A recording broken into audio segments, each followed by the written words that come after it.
If you activate this dimension of energy, other dimensions of life will open up. One thing is, are you ready for those dimensions? Kundalini yoga in its essence is the most dangerous form of yoga.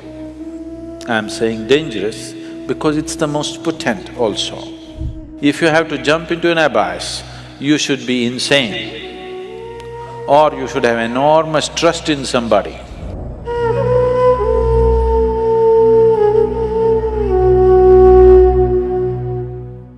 So what is Kundalini? Right now, I'm speaking. This is Kundalini. You are alert and listening. If you are alert and listening, that is Kundalini. A flower is blossoming, that is Kundalini. A dog is barking, that is also Kundalini. Or in other words, the fundamental life force in the existence, we call it Kundalini. Now, within the system, within the human system, if you look at this as a kind of a life package, it's a piece of life. This piece of life is packed in a certain way with layers of this energy. One dimension of energy comes alive immediately because that is necessary for your survival process. The other dimensions of energy will not come alive unless you do something about it. Unless you're aware of it and activate it in a certain way, they do not come into existence, they remain dormant. The dormant energy is way bigger than the energy that is in use right now. To take care of your survival process, to live a physical life completely, to live a complete physical and intellectual life, you need to activate only about 21 of your chakras. Out of this 114, if about 21 of them are on, you will live a complete life. You will not feel any inadequacy. You will live a complete physical life. There'll be no problem with your life. You will think you're a great success, but you are only 21. That is less than 21% out of 114. Less than 20%. At less than 20%, you will feel like a complete life without any inadequacies. The remaining percentage of life, what is it about? It is not even needed if your intention is just to live well. If you activate this dimension of energy, other dimensions of life will open up. One thing is, are you ready for those dimensions? The question is not about whether it's good or bad. The question is just about, are you ready for it? Because even if the best things in life come to your life, when you are not ready for it, it will not be a good thing for you. In your experience, it will not be a good thing if something came to you when you're not ready for it, isn't it so? Even if it's the greatest thing, it may be the greatest thing, but it came to you when you are not ready for it, then it is not a good thing, isn't it? So are you ready for it is the first question. If you're ready for it, what can we do for it? What can we do to activate? There are various ways of doing this, many ways, but the Kundalini yoga, are people familiar with Kundalini yoga, practicing or… okay.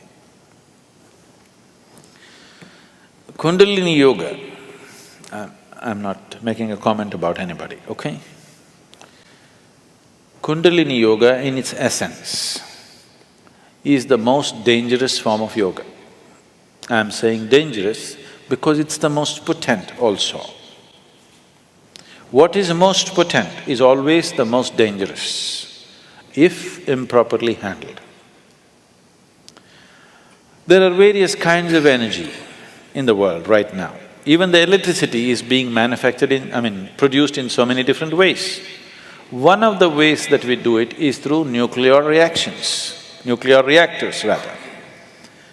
It is the most efficient way of producing energy that we know right now, but it is also the most dangerous way, isn't it? When things go wrong, they go seriously wrong. When they're going right, it is the easiest And the best way to produce energy on the planet is nuclear energy, actually. But when it goes bad really bad, like in ways that you can't fix it. So similarly with Kundalini Yoga, it is the most potent and it is the most dangerous. Without the necessary preparation and guidance, without expert guidance, constant guidance and observation, nobody should ever attempt it. But the problem is, books have been written about it and everybody wants to do the highest yoga. Nobody wants to start with A, everybody wants to start the alphabet with Z. This attitude itself is dangerous. What can be a life-transforming force can become a life-destructive force simply because without the necessary commitment and dedication and focus and understanding, it is being handled. Anyway, about rising the Kundalini. If the Kundalini rises, the dimensions of your life will change so rapidly that you must be willing to make the outside adjustments equally quick. Otherwise, things will fall apart in a big way. In the classical yogic traditions, there is a certain type of yoga we teach for people who live in family situations. There is a certain other type of yoga we teach for ascetics. In Isha we have both the forms. We have ascetic yoga and we have the general yoga. We will never teach you the ascetic form, that is the most potent way to do it. But it will demand a certain dimension of discipline and focus which your regular lives will not allow. If you do that kind of yoga, it will dismantle your outside life instantly. Now this yoga is not designed to dismantle your life, this yoga is designed to make your life happen better. When life happens better, when things happen better, you make more money, your business is going better, your profession is happening better, your generally, unfortunately, your longing to seek the higher becomes slower. Yes? So in the real sense, it is not the good way to do it, but it's the only way it works in today's world. And it's the only way it works for majority of the people. For a small number of people, we can do it other ways. We can bypass all these things and just do very powerful ways of doing things, but it will dismantle all social structures around them, which is not good for everybody to do. So these are different dimensions. Kundalini Yoga, if it has to be practiced, you must be in a certain kind of atmosphere. You cannot live in social situations and do Kundalini Yoga. Otherwise, in the name of Kundalini Yoga, you're doing something simplistic. Otherwise, Kundalini Yoga can transform the way you are within days. Suddenly you find you are a stranger in your own home within 2 days of practice, because it will change everything about you. So can we raise the Kundalini? Yes, we can. One way is to create a conducive atmosphere so that slowly it rises. The other way is to provoke it in such a way that it raises quickly. If it rises quickly, then everything changes dramatically. If it rises slowly over a period of time, changes will happen slowly, you will be capable of handling these changes over a period of time. But if it happens very quick, then you will not be able to handle the changes. Things will look like things are falling apart. So there are different ways of doing this. How many ways? There are too many ways. I will not go into how many ways. There are so many ways of doing it. Essentially, there are 112 ways of doing it. There are 112 ways in which you can take this up. From the base to… for this you have to know the structure, otherwise it'll become very elaborate.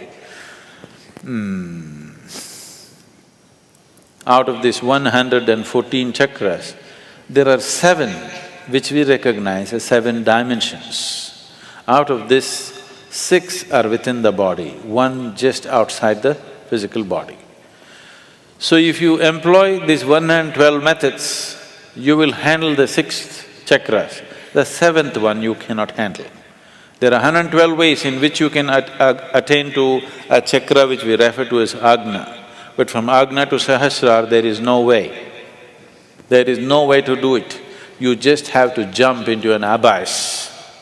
If you have to jump into an abyss, you should be insane, or you should have enormous trust in somebody.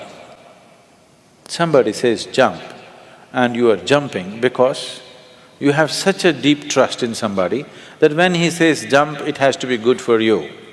You simply jump into a bottomless pit. So, the journey from the Mooladhara to Agna, there are 112 ways to get there. But from there to there is no way. It is just one jump that can happen in trust, in devotion or in madness. Choice is yours.